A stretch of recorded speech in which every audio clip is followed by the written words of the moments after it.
Hello friends, इस lecture में हम आज डिस्कस करेंगे मिसलेनियस एक्सरसाइज ऑफ चैप्टर 13 के बारे में। लेकिन उससे पहले आपसे रिक्वेस्ट है कि आप हमारे YouTube channel professor DR Vij को ज़्यादा से ज़्यादा शेयर कीजिए, सब्सक्राइब कीजिए। इस चैनल पे आपको 9th क्लास से लेकर 12th क्लास तक math, physics, chemistry, bio, English का जो एनसीईआरटी का सिलेबस है उससे रिलेटेड वीडियो मिल जाएंगे। Thank you. तो स्टार्ट करते हैं एक्सरसाइज मिसलेनियस। फर्स्ट क्वेश्चन वो कहता है if A and B are two events that P A is not equal to 0, ये दिया हुआ है, प्रोबेबिलिटी ऑफ ए 0 के इक्वल नहीं है। और फर्स्ट में दिया हुआ है B A is a subset of B, और हमें निकालना है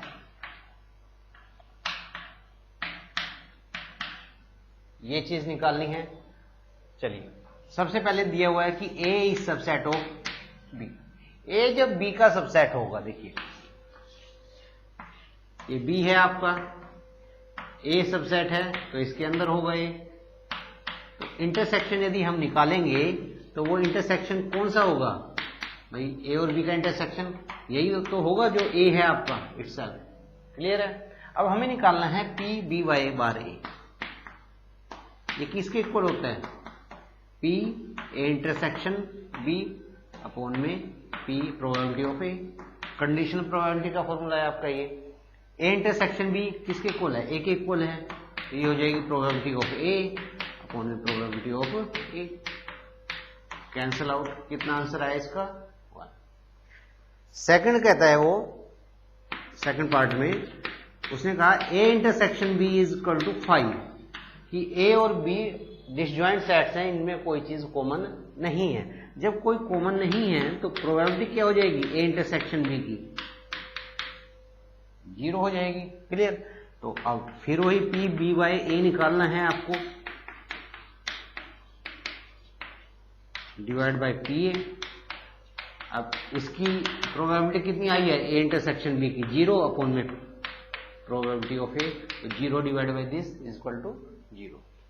तो ये था question number first. Second question देखिए, ए कपल हैज 2 चिल्ड्रन, कि कपल के 2 बच्चे हैं। अब 2 बच्चे कैसे हो सकते हैं?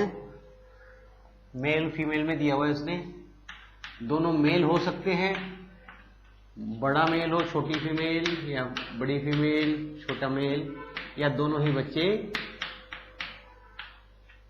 फीमेल हो। यही 4 पॉसिबिलिटीज हैं। चलिए, find the probability that both children are males. हमें प्रोबेबिलिटी बतानी है बोथ चिल्ड्रन आर मेल।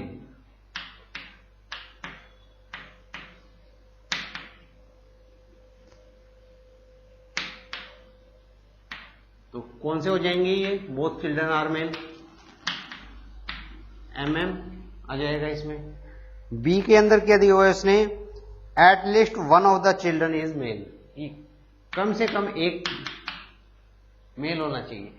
तो एटलीस्ट 1 में कौन कौन से केस आएंगे? तीनों आ जाएंगे, या तो दोनों ही मेल हैं, या बड़ा मेल है, छोटा बच्चा फीमेल है, या फीमेल और मेल। क्लियर? 1 मेल वाले केस या दोनों मेल वाले केस। अब निकालना क्या है हमें?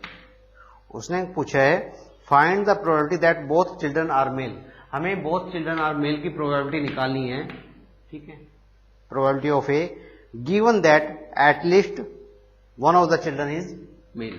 बी हमें दिया हुआ है, ए की प्रोबेबिलिटी निकालनी है। क्या तरीका है? ए इंटरसेक्शन बी अपॉन में पी, यही है आपका। क्लियर? चलिए, ए इंटरसेक्शन बी कितना है आपका? दोनों में क्या चीज कॉमन है?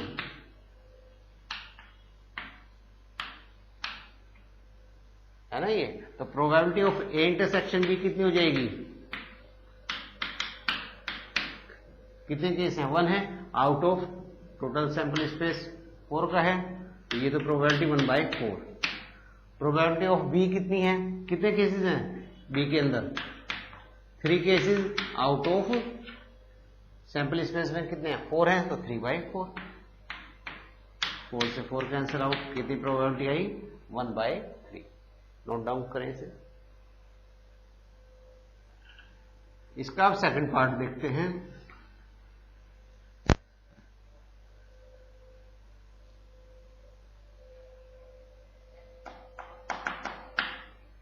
सेकंड पार्ट में कहता है find the probability that both children are female. Both children are female, इसे तो हम ले लेते हैं इवेंट ए, बोथ फीमेल है आपकी। बी के अंदर क्या लेते हैं, it is known that Elder child is a female, कि जो बड़ा बच्चा है वो फीमेल है, ये हमें गिवन है। तो एल्डर चाइल्ड कौन से वाला केस है, एक तो ये है कि बड़ा बच्चा फीमेल है, दोनों में है।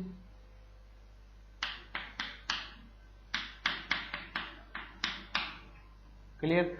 कॉमन क्या हो गया, A intersection B, F F दोनों के अंदर है, तो ये आपका कॉमन भी हो गया। तो प्रोबेबिलिटी ऑफ ए कितना होगा 1 आउट ऑफ सैंपल स्पेस में कितने केसेस हैं 4। प्रोबेबिलिटी ऑफ बी कितने केसेस हैं बी के अंदर 2 केसेस हैं, और सैंपल स्पेस में कितने केस हैं आपके 4।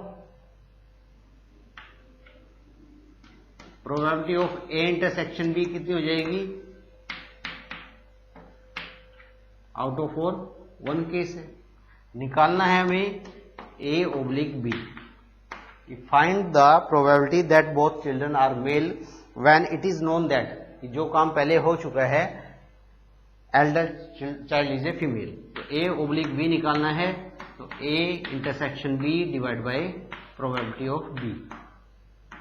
इंटरसेक्शन बी 1/4, दिस इज 2/4, 1/4 से 1/4 कैंसल, कितनी प्रोबेबिलिटी आई 1/2। नोट डाउन करें इसे।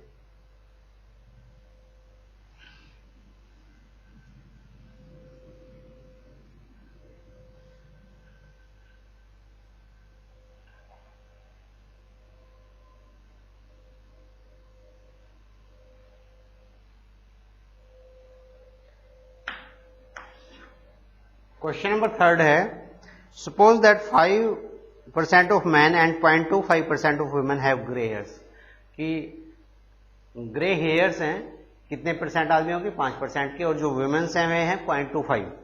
एक grey haired person is selected at random, कोई एक पर्सन सिलेक्ट किया गया random, what is the probability of this person being male. उसने कहा कि क्या प्रोबेबिलिटी है कि ये आदमी मेल होगा।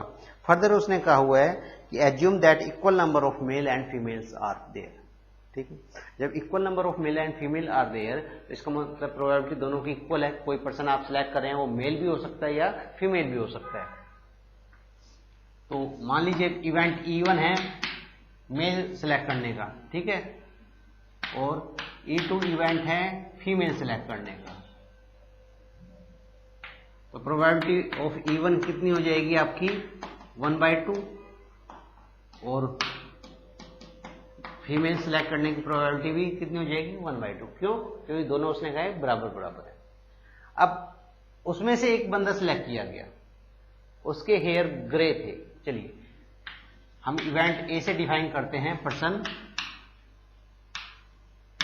हैज ग्रे हेयर, जिस आदमी के, चाहे आदमी है चाहे औरत है, मेल फीमेल कुछ भी है, उस बंदे के क्या थे ग्रे हेयर। तो ग्रे हेयर की प्रोबेबिलिटी कितनी है आउट ऑफ E1।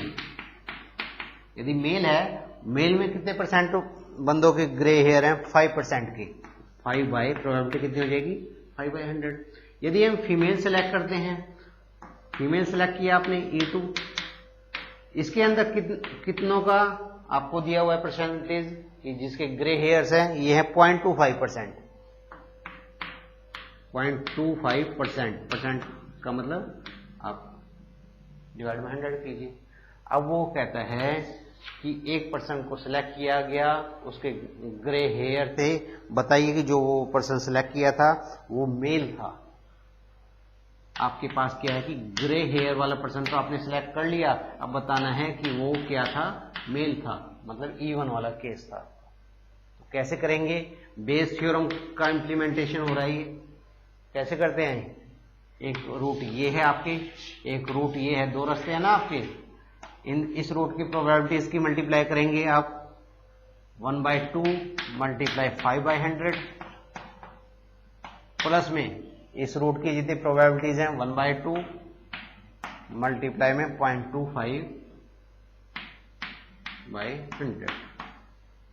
ये ग्रे हेयर वाले पर्सन की टोटल प्रोबेबिलिटी आपको दी हुई है। अब ऊपर कौन सी प्रोबेबिलिटी लेनी है जो हमें रिक्वायर्ड है, कौन सी है, E1 वाला केस। तो E1 वाला रूट कौन सा है, ये इस केस की प्रोबेबिलिटी कितनी थी आपकी 1/2 इंटू में 5/100। एलसीएम ले लें 5/200, नीचे भी एलसीएम 200 ही आएगा। 5 प्लस में 0.25, 200 से 200, 5 बाई कितना रहा 5.25, डेसिमल हटाइए 25 दूनी 50, 20/20। ये प्रोबेबिलिटी है आपकी, नोट डाउन करें इसे।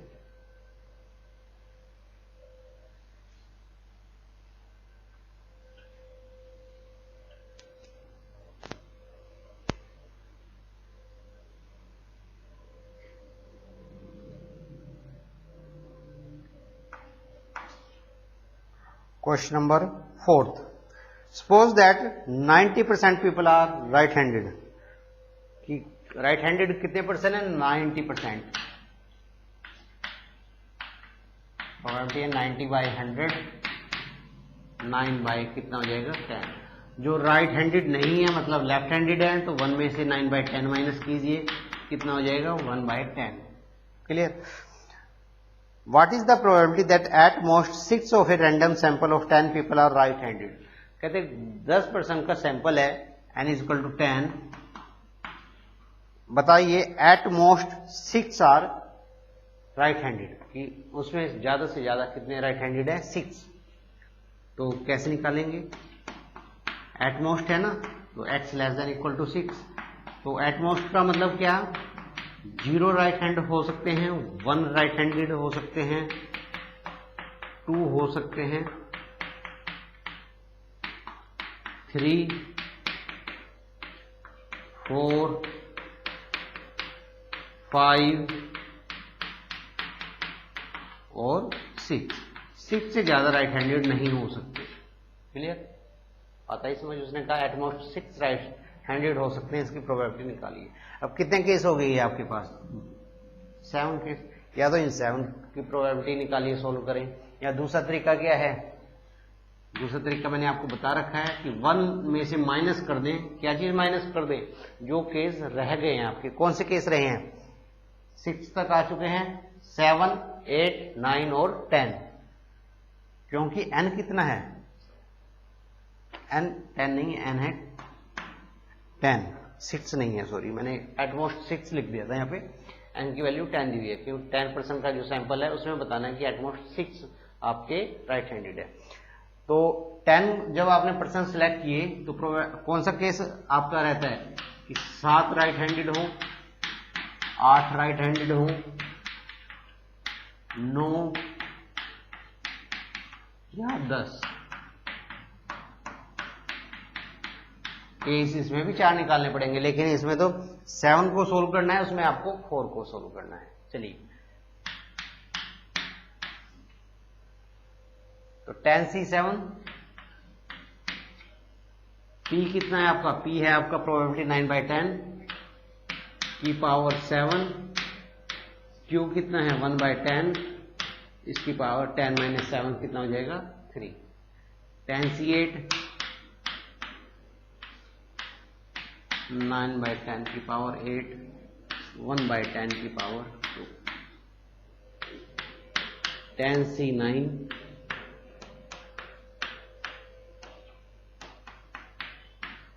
और लास्ट केस कौन सा है, x = 10। इसमें r की वैल्यू कितनी है, 10 है, तो 10C10, 9/10 की पावर कितना हो जाएगा 10, और q की power 10 - 10 0।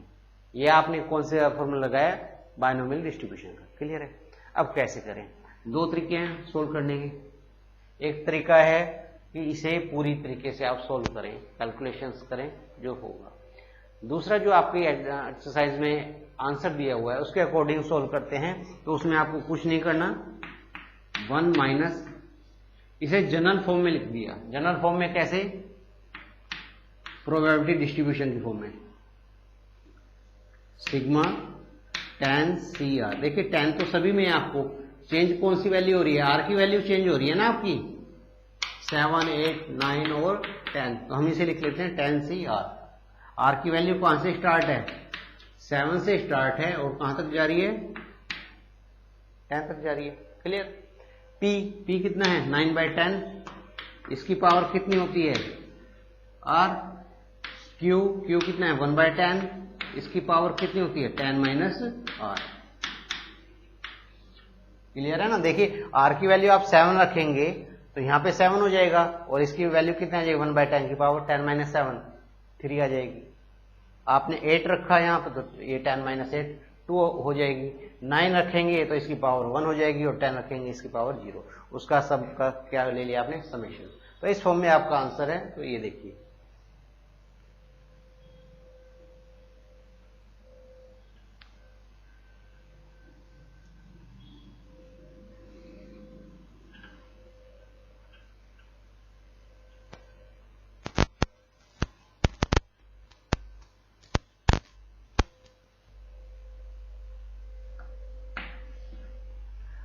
Question number 5, an urn contains 25 balls out of which 10 balls near a mark X. वो कहता है कि 25 बॉल हैं टोटल आपके पास, जिसमें से 15 के ऊपर तो एक्स का निशान है, सॉरी 10 के ऊपर, और 15 के ऊपर वाई का निशान है। ठीक है, तो प्रोबेबिलिटी क्या होगी मार्क एक्स की, 10/15, 10/25, 2/5। क्लियर। हम इसे Q से ले लेते हैं, जिसके ऊपर Y का निशान है, मार्क Y। 15/25 हो जाएगी, 3/5 कैंसिल आउट किया आपने। क्लियर। तो आपके पास PQ आ चुके हैं। उसने कहा इफ 6 बॉल्स आर ड्रॉन, आपने 6 बॉलें निकाली हैं, एन की वैल्यू कितनी है, 6। बताइए all will beer x mark, कि सभी के ऊपर क्या होगा, एक्स का निशान होगा। तो सभी 6 के बॉल पे होना चाहिए, तो x = 6 निकालना है। 6C 6, P कितना है आपका, क्योंकि जिस बॉल के ऊपर आपका x का निशान है उसे हमने P से डिनोट किया है, और जिसके ऊपर Q का निशान है, सॉरी Y का निशान है, उसकी प्रोबेबिलिटी को हमने Q से डिनोट किया है। तो ये हो जाएगा 6C6, 1 बाई प्रोबेबिलिटी कितनी है, 2/5 पावर 6, Q कितना है, 3/5, 6 - 6 0। तो ये भी 1, ये भी 1, क्या बचा आपका 2 की पावर 5 पावर में 6। क्लियर है। सेकंड कहता है वो not more than 2 will bear Y mark, कि 2 से ज्यादा पे वाई मार्क नहीं होने चाहिए। तो किस पे हो सकते हैं, 0 पे हो सकता है, या 1 पे हो सकता है, या 2 पे भी हो सकता है, मोर देन 2 नहीं होना चाहिए। तो यदि 0 पे वाई का मार्क है, या 1 बॉल पे वाई का मार्क है, या 2 बॉल पे वाई का मार्क है, ठीक है ना। उसने कहा बॉल पे 2 से ज्यादा बॉलों पे वाई का निशान नहीं होना चाहिए। तो 0 वाई का निशान मतलब किसी भी बॉल पे नहीं है, इसका मतलब 6 की 6 बॉलों पे क्या निशान है, 6 बॉलों पे एक्स का निशान है। यदि 1 बॉल पे वाई का निशान है तो 5 बॉल्स पे एक्स का निशान होगा, और यदि 2 बॉल्स पे वाई का निशान है तो 4 पे किसका निशान होगा, एक्स का। ये मैंने एक्स में चेंज इसलिए किया क्योंकि मैंने पी लिया हुआ है, जो वो एक्स वाला लिया हुआ है, एक्स बॉल का। ठीक है ना। फर्स्ट क्वेश्चन भी आपका इसी तरीके से हुआ, तो हम सभी क्वेश्चंस को इसी वे में करेंगे। इसे पी लेके चलेंगे, इसे क्यू लेके चलेंगे। ओके, आप करना चाहें, यदि ये वाला क्वेश्चन नहीं पूछता तो आप इसे पी ले सकते हैं, इसे क्यू ले सकते हैं, तो भी क्वेश्चन हो जाएगा। चलिए, तो इसका मतलब हमें क्या निकालनी है, प्रोबेबिलिटी निकालनी है 6 के लिए। 6 बॉल पे एक्स का मार्क है, या 5 बॉल पे एक्स का मार्क है, या 4 बॉल पे एक्स का मार्क है। क्लियर।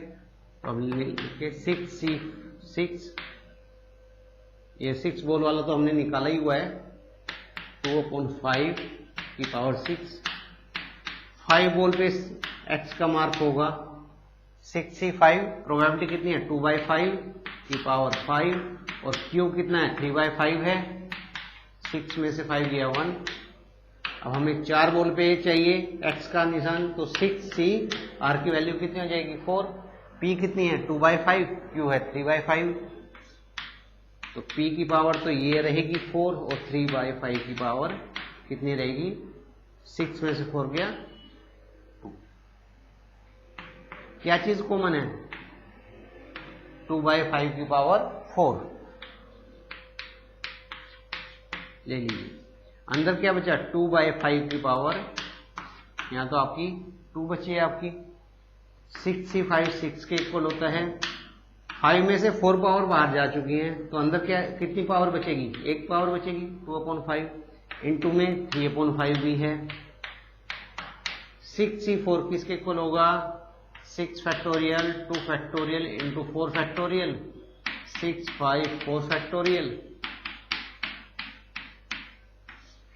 कितना आया 15। ये तो पूरा ही बाहर जा चुका है, 3 का स्क्वायर 9, 5 का स्क्वायर 25। सोल्व करें इसे, 2/5 की पावर 4,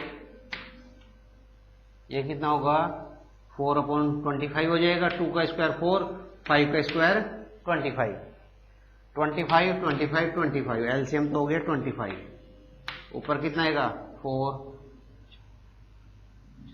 30 40 175, 175 का मतलब है 25 7 जा 175, तो 7 2/5 की पावर 4। ये आपका प्रोबेबिलिटी आई है यदि 2 या 2 से कम बॉलों पे y का निशान होगा।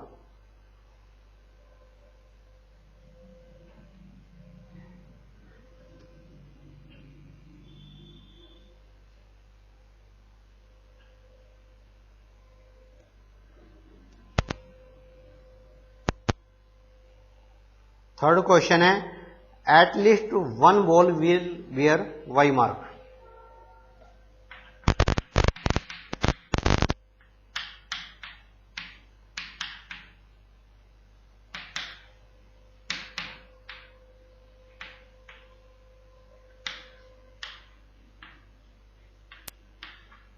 जब भी एटलीस्ट वाला केस होता है, मैंने आपको बता रखा है कैसे करते हैं एटलीस्ट 1 वाला केस, कि आप 1 में से 0 पे को माइनस कर दीजिए, 0 बॉल हैज y मार्क। क्यों किया, क्योंकि उसने कम से कम एक बॉल पे y का मार्क होना चाहिए। इसका मतलब 1 पे हो सकता है, 2 पे हो सकता है, 3 बॉल पे हो सकता है, 4 पे 5 पे या 6 पे, तो सारे केसेस आ चुके हैं। कौन सा केस बचता है एटलीस्ट 1 वाले में, सिर्फ 0 वाला केस बच गया ना, किसी भी बॉल पे 0 मार्क y मार्क ना हो, तो हम क्या करेंगे 0 वाला लेके उसे 1 में से माइनस कर देंगे। चलिए अब इसे x में चेंज करेंगे, ठीक है ना, क्योंकि p हमने x वाली प्रोबेबिलिटी ली है।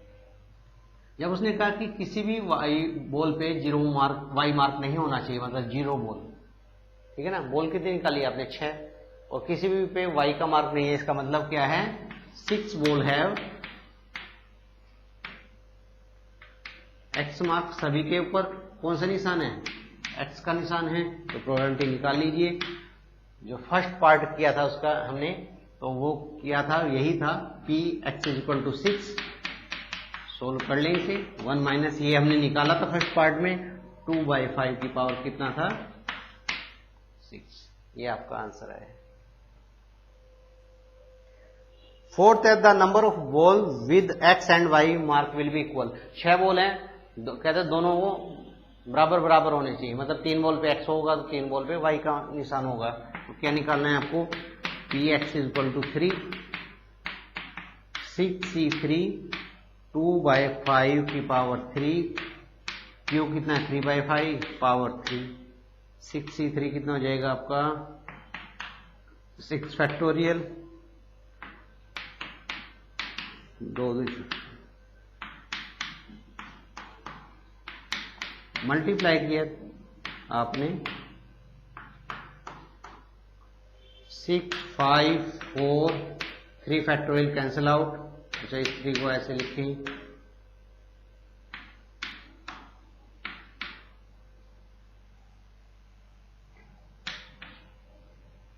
सत्ताईस 8 चौक 32,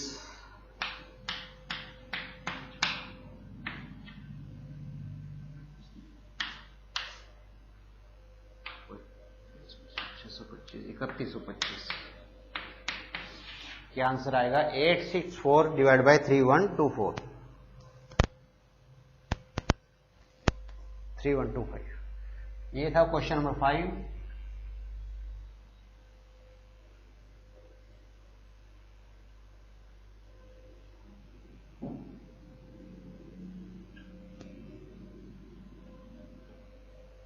क्वेश्चन नंबर 6 देखिए। In a hurdle race a player has to cross 10 hurdles.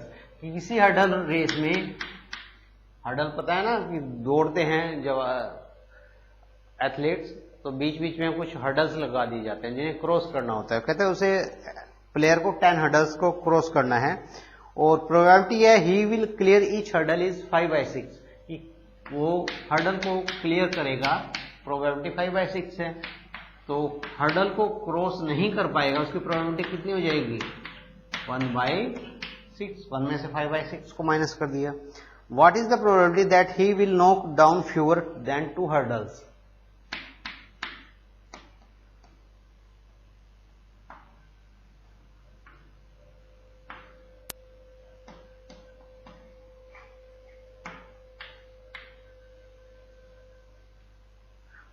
P को छोड़िए, उसने कहा है हमें निकालना है प्रोबेबिलिटी कि वो नॉक डाउन मतलब गिरा देगा, उन्हें क्लियर नहीं करेगा, फ्यूअर देन 2 हर्डल्स, 2 से कम हर्डल्स को, मतलब 0 हर्डल्स को नॉक, या तो वो नॉक डाउन कितना वो करेगा? 0 हर्डल्स या नॉक डाउन 1 हर्डल। यही हो गया ना क्लियर? वो कहता है कि he will knock down fewer than 2। Fewer than 2 मतलब 2 से कम जो हर्डल्स हैं उन्हें नॉक डाउन कर देगा, उन्हें गिरा देगा। तो उसका मतलब क्या हो गया? 0 हर्डल्स को गिरा देगा या 1 हर्डल को, 2 से कम, यही दोनों वैल्यूज हैं। तो इसे हम कन्वर्ट करेंगे किस चीज में कि वो क्लियर कितना करेगा। जब 0 हर्डल्स को गिरा देगा तो इसे प्रोबेबिलिटी की फॉर्म में लिख लिया मैंने। अब जब 0 हर्डल्स को गिरा देगा इसका मतलब वो क्लियर कितना करेगा? सभी हर्डल्स को क्लियर कर जाएगा, 10 की 10 को। और 1 हर्डल को गिराएगा इसका मतलब है क्लियर कितना करेगा? वो 9 हर्डल्स को वो क्लियर कर देगा। अब इसकी प्रोबेबिलिटी निकालेंगे हम 10 के लिए, तो हो जाएगा 10 C 10, N भी 10 है और R भी आपका कितना है? 10। 5/6 की पावर 10, P इतना दिया हुआ है, Q कितना है? 1/6, 10 में से 10 गया 0, 10 C 9,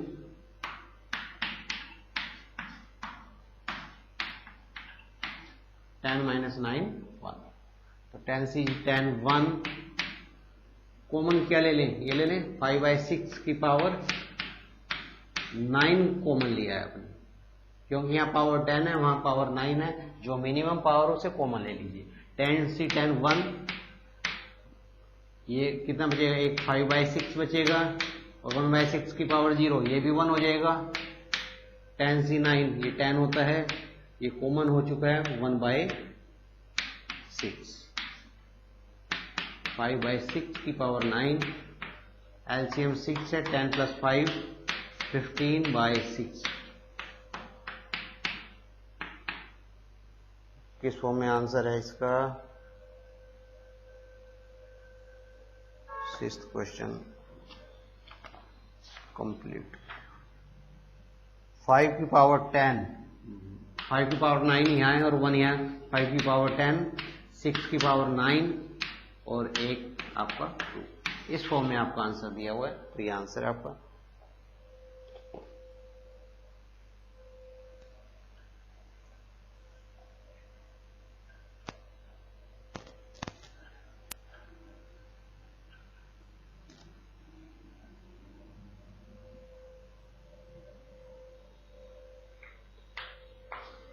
A dice thrown again and again until 3 6s are obtained. वो कहता है एक डाइस को थ्रो करते गया प्लेयर कब तक, जब तक 3 6s नहीं आ जाते उसे। Find the probability of obtaining the third 6 in the 6th throw of the die. वो कहता है कि 6th थ्रो में थर्ड 6 मिल जाए उसे, इसकी क्या प्रोबेबिलिटी होगी। देखिए 6 आने की प्रोबेबिलिटी कितनी होती है, 1/6। डाई को थ्रो करें तो सैंपल स्पेस क्या होगा आपका 1 2 3 4 5 6। तो 6 आने की प्रोबेबिलिटी कितनी है 6, एक आउट ऑफ टोटल केसेस कितने हैं 6। तो प्रोबेबिलिटी 6 आने की 1/6, ना आने की 5/6। क्लियर है। अब वो कहता है कि बताइए प्रोबेबिलिटी कि जब वो छठा थ्रो करेगा तब थर्ड 6 आए। अब बात इसे समझिए कि 6th थ्रो में उसे थर्ड 6 चाहिए, इसका मतलब पहले 5 थ्रो में 2 6 आ चुके हैं, ठीक है ना। तो पहले हम क्या निकालेंगे 2 6s इन फर्स्ट 5 थ्रो।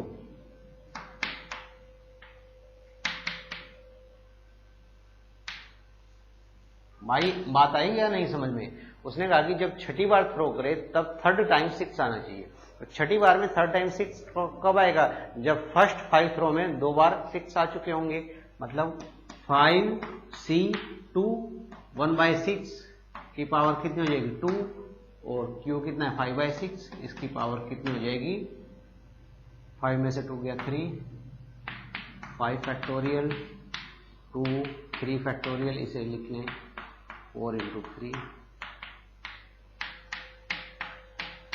1 का स्क्वायर 1 रहेगा, 5 का क्यूब 125, 6 6 36, 6 क्यूब 260, 3 से 3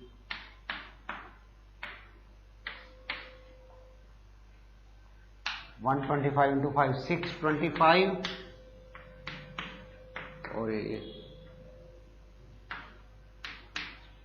ये आया है प्रोबेबिलिटी पहले 5 थ्रो में 2 बार 6 आए। थर्ड 6 विल कम इन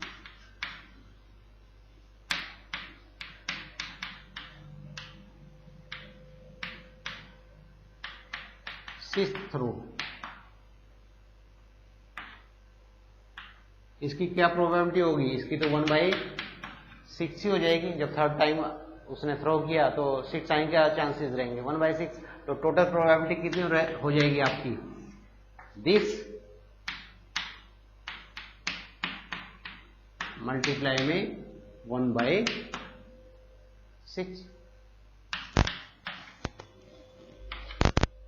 यही होगा ना। मल्टीप्लाई करें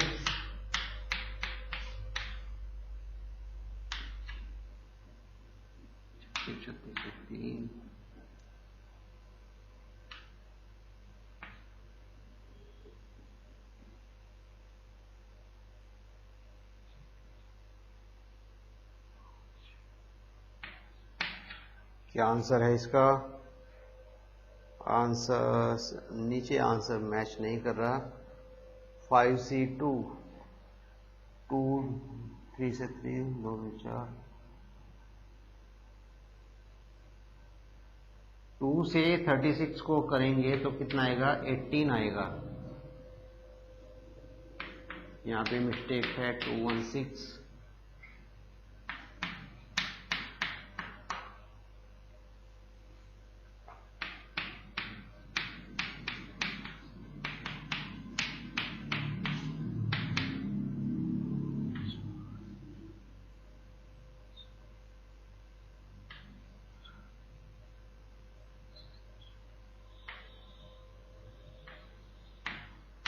दो 233 तो ये आपकी प्रोबेबिलिटी है कि थर्ड थ्रो में क्या आएगा, नहीं सिक्स्थ थ्रो में क्या आएगा, थर्ड 6 आएगा।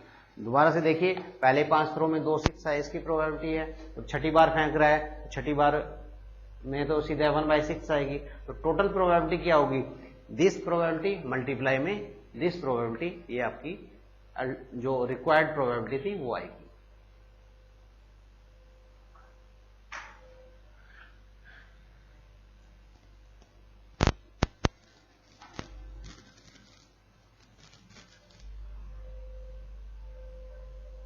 Question number 8, if a leap year is selected at random, वो कहते हैं लीप ईयर में डेज कितने होते हैं?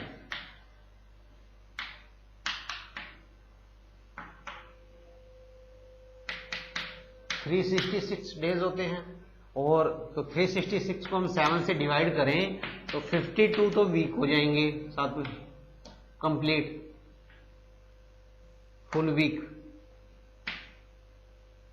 और 2 डेज एक्स्ट्रा होंगे इसमें, है ना? यही होगा लीप ईयर में। अब वो कहता है what is the chance that it will contain 53 Tuesday, कि इसके अंदर 53 ट्यूसडे होने चाहिए। तो देखिए जो ये 2 दिन होंगे एक्स्ट्रा, दे कैन भी क्या हो सकते हैं? संडे मंडे हो सकते हैं, मंडे ट्यूसडे हो सकते हैं, ट्यूसडे वेडनेसडे हो सकते हैं, वेडनेसडे थर्सडे हो सकते हैं, थर्सडे फ्राइडे, फ्राइडे सैटरडे, या सैटरडे और संडे। इसी कॉम्बिनेशन में आएंगे कि भाई ये 2 दिन जो फालतू हैं, या तो संडे मंडे हो, मंडे ट्यूसडे हो, ट्यूसडे वेडनेसडे, सीक्वेंस में चलेंगे, कोई भी 2 दिन हो सकते हैं। उसने कहा 53 ट्यूसडे होने चाहिए। तो 53 ट्यूसडे कैसे होंगे भाई? 52 फुल वीक है, 52 तो है ही है सारे, संडे भी 52 है, मंडे भी 52 है, सारे डेज। 53 कब होंगे? जब इसमें से भी ट्यूसडे आना चाहिए। तो टोटल सैंपल स्पेस कितने का है हमारे पास? 7 का। ट्यूसडे कहां पे आ रहे हैं? मंडे या ट्यूसडे होना चाहिए, या ट्यूसडे या वेडनेसडे, या तो ये जो 2 फालतू दिन है ये हो जाएं, या ट्यूसडे या वेडनेसडे हो जाए। तो टोटल कितने हैं? 2/7। नोट डाउन करें।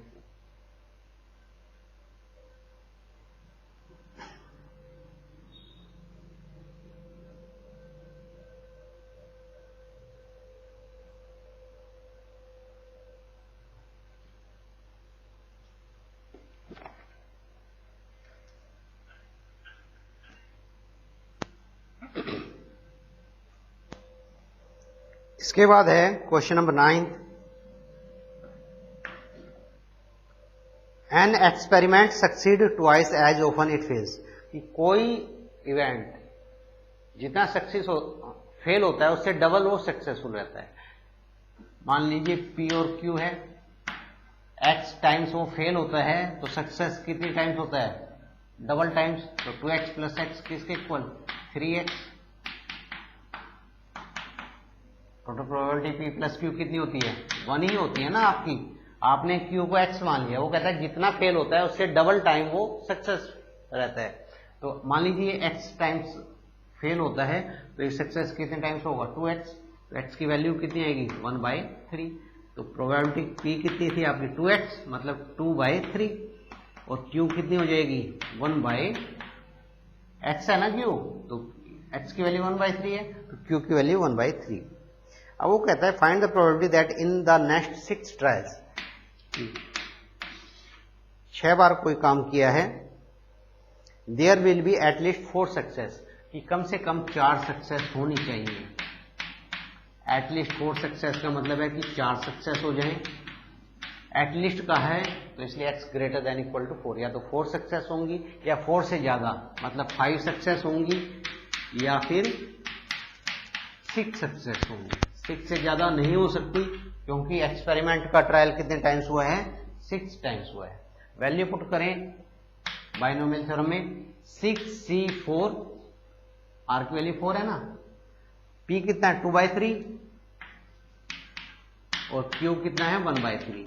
तो p की पावर तो 4 और q की पावर 6 - 4 2, 6c5 2/3 की पावर 5, 1/3 की पावर 6 में से 5 गया 1। अब लास्ट है 6c6, 2/3 की पावर कितनी रहेगी? r कितना है आपका? 6 है, और q कितना है? 1/3, इसकी पावर कितनी होगी? 6 - 6 0। क्लियर? सिंपली आपके पास p भी है, q भी है और r भी, n भी है। आपको बाइनोमियल थ्योरम के फॉर्मूले में वैल्यू पुट करनी है। 2/3 की पावर 4 5 6, इससे आप कॉमन ले लें। कितनी पावर कॉमन आएगी? जो मिनिमम है मिनिमम है 4, यहाँ 4 है, यहाँ 5 है और वहां पे 6 है।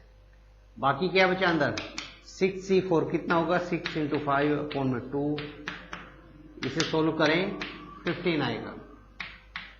1 का स्क्वायर 1, 3 का स्क्वायर 9, 6c5 ये कितना होगा 6। 5 में से 4 पावर बाहर आ चुकी हैं तो कितनी पावर अंदर बचेगी 1/3, सिर्फ एक पावर बचेगी ना, तो 2/3 की एक पावर आई है और यहाँ पे 1/3 था ऑलरेडी पहले से। 6c6 ये आपको पता है कि इसके इक्वल होता है 1 के इक्वल होता है। यहाँ पे 2/3 की पावर 6 है, पावर 4 आ चुकी है बाहर, तो यहाँ पे कितनी बचेंगी 2 की पावर 3 का स्क्वायर बचेगा, तो स्क्वायर कर देते हैं साथ ही साथ 4/9 और ये 1 है।